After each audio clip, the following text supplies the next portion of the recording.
ඔයාටත් TIN එකක් නැත්නම් tax identification number එකක් සමග බදු ගිණුමක් තියෙනවද? එහෙමත් නැත්නම් දේශීය ආදායම් බදු දෙපාර්තමේන්තුවෙන් ඔයාගේ නමට ඔයාගේ ස්ථිර පදිංචි ලිපිනයට මේ වර්ෂයට අදාළව බදු ගෙවීම සම්බන්ධව ලදු පතක් හෝ නැත්නම් pay in slip එකක් ඔයාට ලැබුණද?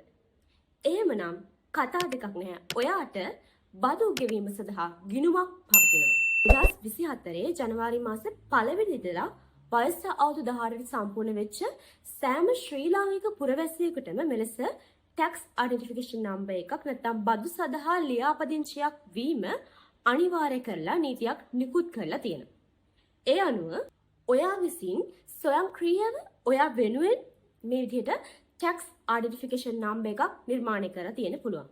එහෙමත් නැත්නම් ඔයාගේ මූල්‍ය ආයතනයෙන් ඔයාගේ රැකියා ස්ථානයෙන් නැත්නම් වාහනයක් මිලට ගන්න හෝ ලියාපදිංචි කරන්න ප්‍රථමයෙන් මේ විදිහට ඔයාට බදු ගිණුමක් විවෘත කිරීමට සිදු වෙලා තියෙන පුළුවන්. එහෙමත් නැත්නම් ඔයා නොදැනුවත්වම ඔයාට බදු ගිණුමක් ස්වයංක්‍රීයව විවෘත වෙලා තියෙන්නත් පුළුවන්.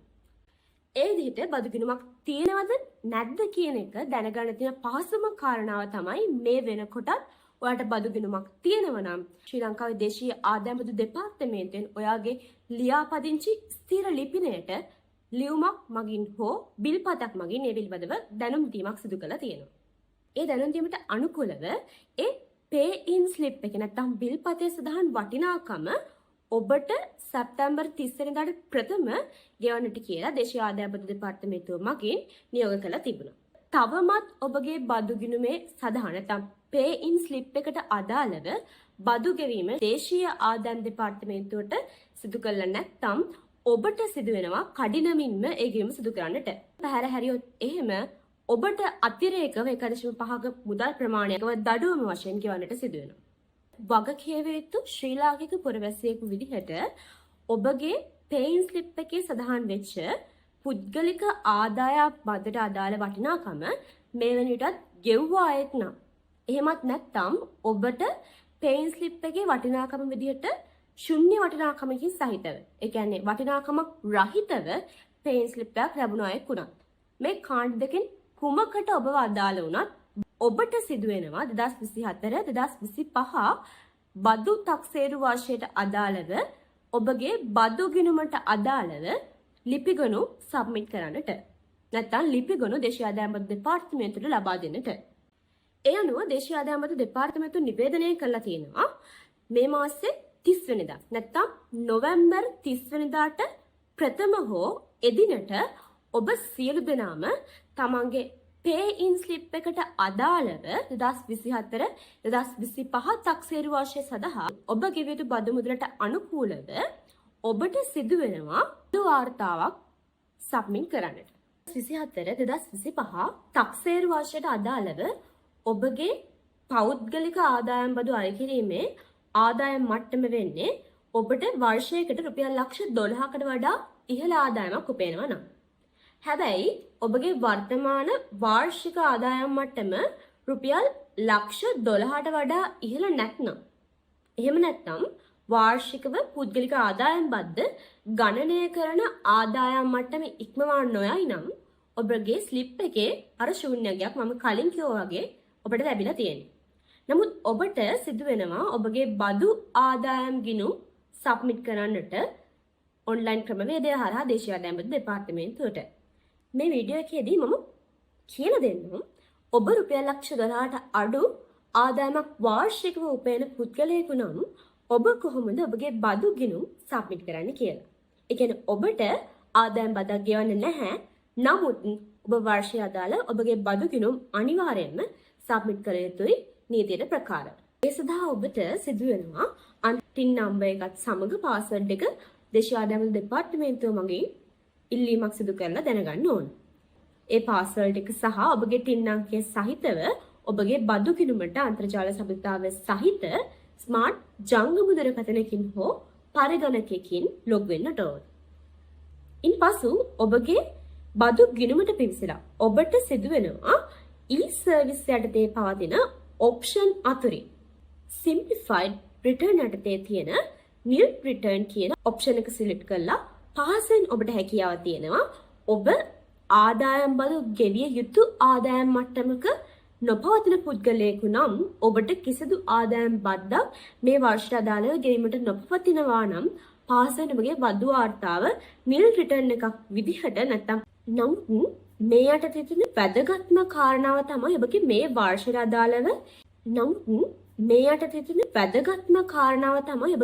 වර්ෂයට අදාළව ඉහළ හෝ පහළ ගිය නැත්නම් ඔබ ලබාගත් හෝ ඔබට පවත්නා වර්තමාන වත්කම් සහ වගකීම් ලේඛන අප්ඩේට් කිරීම. නැත්නම් ඔබ අලුතින් වත්කමක් ලබා ගත්තා නම් නැත්නම් ඔබ අලුතින් වාහනයක් මිලට ගත්තා නම් ඒ බව ඔබගේ බදු ගිණුම තුළ සඳහන් කරන්න ඕන. නැත්නම් ඔබ අලුතින් ණයක් ගත්තා නම් ඒ ණය සම්බන්ධවත් බදු ගිණුම තුළ අන්තර්ගත කරන්නට ඕන. මොකද මේ වත්කම් සහ වගකීම් ලේඛනය අප්ඩේට් කිරීම නැත්නම් වර්ෂයට අදාළව වටිනාකම් සඳහන් කළා නැවත සබ්මිට් කිරීම වැදගත් කියන එක හඳුනගන්න සහ ප්‍රකාශ කරන්න තියෙන වැදගත්ම කාරණාව තමයි ඊළඟ වර්ෂය නැත්නම් 2025-2026 බදු වර්ෂයට අදාළව. මොකද ඔබට මේ වර්ෂයේදී ඔබගේ වත්කම් සහ වගකීම් හෙළි නොකර ලබන වර්ෂයේදී ඔබගේ වත්කම් සහ වගකීම් එකපාර ඉහළ ගියොත් හෝ පහළ ගියොත් එහෙම ඔබ මේ වර්ෂය තුළ දේශීය ආදායම් බදු දෙපාර්තමේන්තුවට නිවැරදි තොරතුරු හෙළි නොකිරීමේ වරදට වරදකරු වෙනවා. ඒ වගේම තමයි ඔබට ඊළඟ වර්ෂයේදී 2025-2026 තක්සේරු වර්ෂය සඳහා ආදායම් බදු ගෙවන්නට සිදු වෙනවා. ඒ විතරක් නෙවෙයි ඔබ නිවැරදි නිර්වද්‍ය සත්‍ය තොරතුරු හෙළි නොකිරීමේ වරදට ඔබට දඩුවමුත් හිමි වෙනවා. ඒ නිසා ඔබ නිල් රිටර්න් එකක් සබ්මිට් කර නැත්නම් දැනට ආදායම් බද්දක් නොගවන පුද්ගලයෙක් වුණත් ඔබගේ මේ වර්ෂයට අදාළව ඔබගේ වත්කම් සහ වගකීම් වල සිදුවෙච්ච ඉහළ සහ පහළ යාම නිවැරදිව වාර්තා කරන්න. එහෙම නොවුනොත් ඔබට අනාගතයේදී නීතිමය ගැටලු රාශියකට වගේම දණ්ඩන මුදලකට යටත් වෙන්නට සිදු වෙනවා. එහෙම වුණොත් ඔබට ආදායම අඩු වෙලා අතිරේක වියදම් ඊළඟ වර්ෂයේදී දරන්නට සිදු වෙනවා.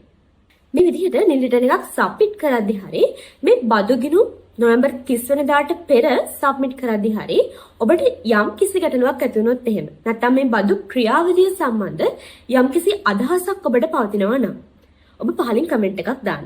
හැකි සෑම අවස්ථාවකදීම ඔබගේ ගැටලුවට සාර්ථක විසඳුමක් වගේම යහපත් ප්‍රතිචාරයක් මම ලබා දෙන්න. ඔබට අනාගතයේදී දැන ගැනීමට අවශ්‍ය කරන හෝ වර්තමානයේදී දැන ගැනීමට අවශ්‍ය කරන යම් කිසි මේ කාරණාවක් සම්බන්ධව හෝ තොරතුරක් පවතිනවා නම් දැනුවත් කරන්න. ඒ සම්බන්ධවත් අලුත් වීඩියෝ එකක් අරගෙන ප්‍රායෝගිකව සහ ඉතාමත් සරලව ඔබව දැනුවත් කරන්න කටයුතු කරන්න. ඔබගේ වටිනා මුදල් වල ඉතිරියට වර්තමානයේ සහ අනාගතයට අදාළ වෙන ඔබගේ ප්‍රායෝගික ජීවිතේ වැදගත් වෙන එදිනෙදා නීතිමය කරුණු පිළිබඳව දැනුවත් වෙන්නටත් මගේ බිස්ලෝ බ්‍රේක් YouTube නාලිකාව subscribe කරලා තියාගන්න. බොහෝ වෙලාවට වර්තමාන සමාජයේ ඉන්න බහුතරයක් දෙනා දන්නේ නැහැ පේන් ස්ලිප් එකේ වටිනාකම බිඳුව වුණා. නැත්නම් ශුන්‍යයක් දරුවත් ඔබගේ වාර්ෂික බදු වාර්තා සබ්මිට් කරන්න ඕනි කියලා. ඒ කියන්නේ ඔබ නිල් රිටර්න් එකක් ඔබගේ බදු වාර්තා විදිහට සබ්මිට් කරන්නට ඕනි කියලා. එහෙනම් මේ නීතිය සම්බන්ධව සාමම් ප්‍රකාශ කරපු වැදගත් කාරණා සම්බන්ධව නොදන්න තවත් කෙනෙකු දැනුවත් කරන්නට මේ වීඩියෝ එක යාළුවෝ අතර ෂෙයා කරන්න. දැනුවත් වෙන්න දැනුවත් කරන්න.